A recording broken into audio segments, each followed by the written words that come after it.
A Casa Virtual Luz Espírita apresenta o programa Gotas da Doutrina Espírita, um momento de reflexão para que possamos aprender e colocar em prática os ensinamentos do Mestre Jesus, sob a coordenação de Cristiane Campos. Bom momento, amigos de caminhada. No programa de hoje, o professor Joel traz o seguinte tema: a criação universal. Vamos ouvi-lo?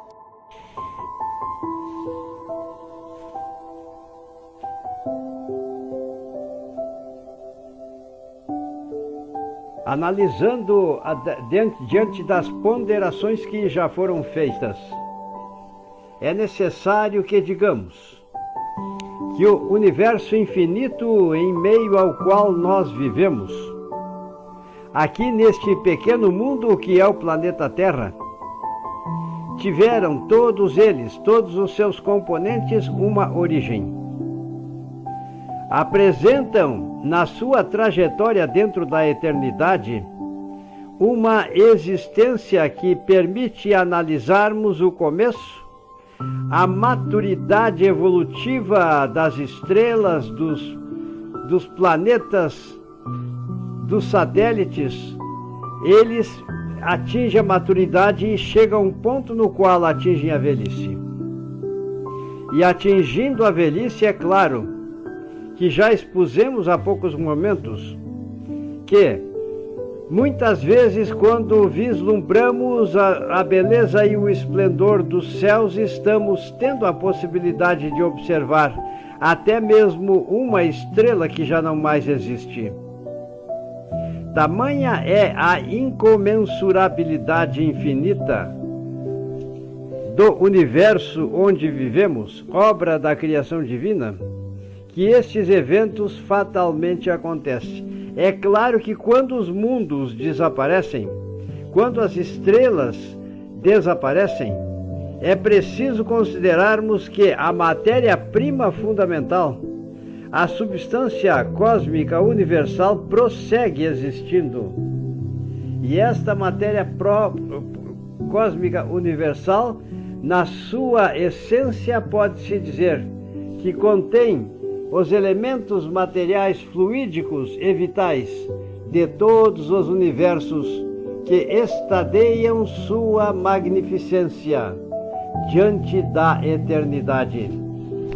Ela é a mãe fecunda de todas as coisas, a primeira avó e, sobretudo, a eterna geratriz. Absolutamente não desapareceu essa substância de onde provém as esferas siderais. Não morreu essa potência, pois que ainda incessantemente dá à luz as novas criações que têm a sua continuidade neste universo infinito de Deus. E incessantemente recebe, reconstituídos, os princípios dos mundos que se apagaram no livro eterno. Esta substância etérea, então, além de estar sendo, como já dissemos, a matéria-prima a partir da qual os elementos materiais foram formados, ainda entre nós e entre todas as regiões do universo prossegue existindo, enchendo mais ou menos este universo, este mundo rarefeito, de forma rarefeita, nas regiões imensas, ricas de aglomerações de estrelas, mais ou menos condensado, onde o céu astral ainda não brilha, mais ou menos modificado por diversas combinações, de acordo com as localidades da extensão, nada mais é do que a substância cósmica primitiva, onde residem as forças universais, donde a natureza ha tirado todas as coisas. Este fluido, que foi a matéria cósmica universal, independente de ter sido matéria-prima no começo para constituir os elementos que perfazem o mundo material, seja na proporção infinita, seja no nosso próprio mundo, pode-se dizer que eles continuam sendo um fluido etéreo que penetra todos os corpos. É mais sutil, é muito quintessenciado esse fluido. É nele que reside, ainda precisamos dizer, o princípio vital, que dá origem à vida dos seres, que perpetua em cada globo, conforme a condição deste princípio, que em estado latente se conserva adormecido, onde a voz de um ser não o chama. Toda criatura mineral, vegetal, animal, ou qualquer outra, portanto, muitos outros reinos na natureza da vida existem, de cuja existência nem sequer suspeitávamos na época em que este livro foi confeccionado por Kardec. Sabe-se que, em virtude desse princípio vital e universal, apropriaram-se de condições para a sua existência e para a sua duração. A molécula do mineral tem uma certa soma de vida, da mesma forma que a semente e o embrião, e se agrupam como no organismo em figuras simétricas que constituem os indivíduos.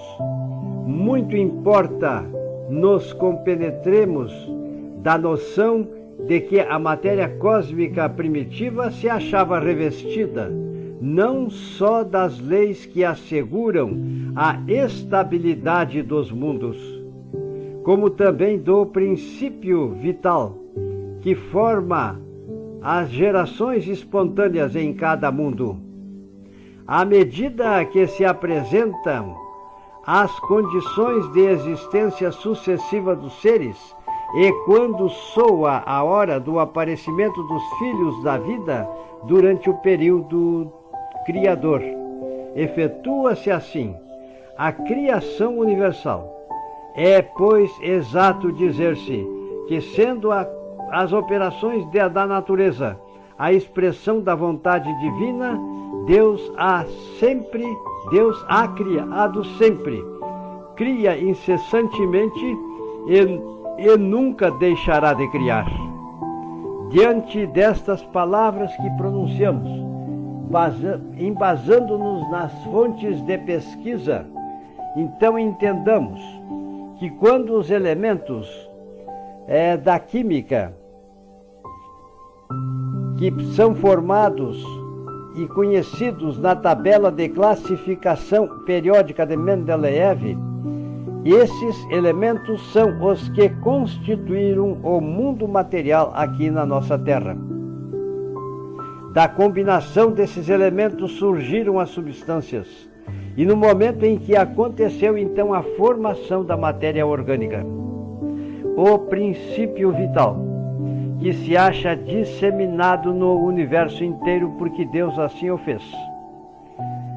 Ele irá unir-se a essa matéria orgânica, e nesta unificação surgirão os primeiros seres vivos.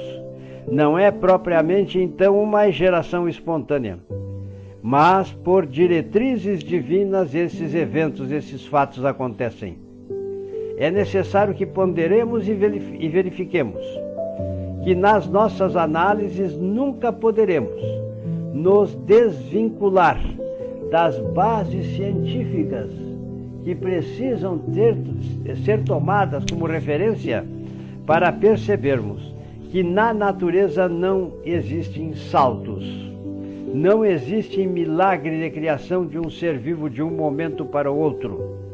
E nós temos nos estudos ainda a dizer que os estromatólitos, que são formações aparentemente como se fossem rochas ovoides, elas têm aderidas em si, no seu estroma, na rocha, os primeiros seres vivos que apareceram.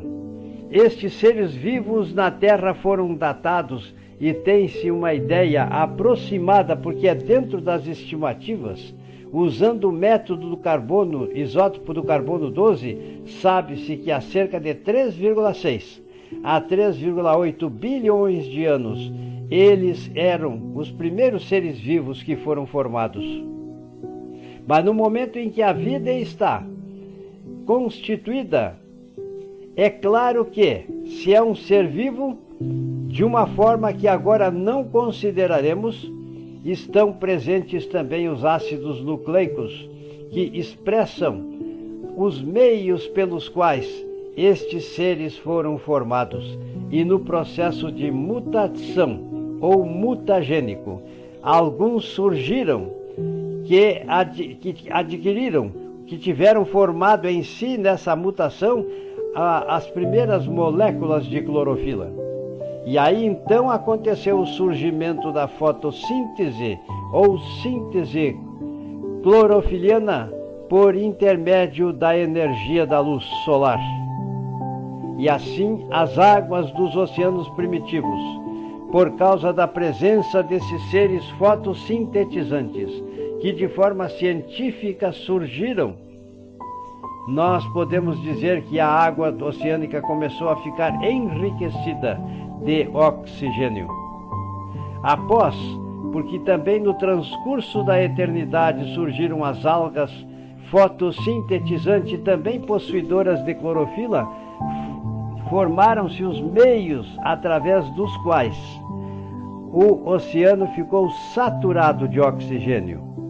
Após ter acontecido esta saturação, começou a exudar das massas oceânicas, das massas de água, que eu chamo de oceano primitivo, porque naquele tempo era um único oceano, foi começando a se constituir então o ar atmosférico, até o dia em que esta riqueza de ar atmosférico e compatível com a vida na terra firme surgiu. Percebam, pois, meus irmãos, agora nós estamos usando a ciência como ponto de referência. Não entramos em detalhes nos eventos químicos e bioquímicos que acontecem, e também físicos, na síntese da matéria orgânica a partir dos meios fotossintetizantes. Mas estamos usando a ciência como referência. E se quisermos aprofundar mais nossos conhecimentos, nosso aprendizado, poderemos então consultar as obras que versam sobre esses fatos todos e que constituem aquilo que poderemos chamar de ciências físicas, químicas e biológicas.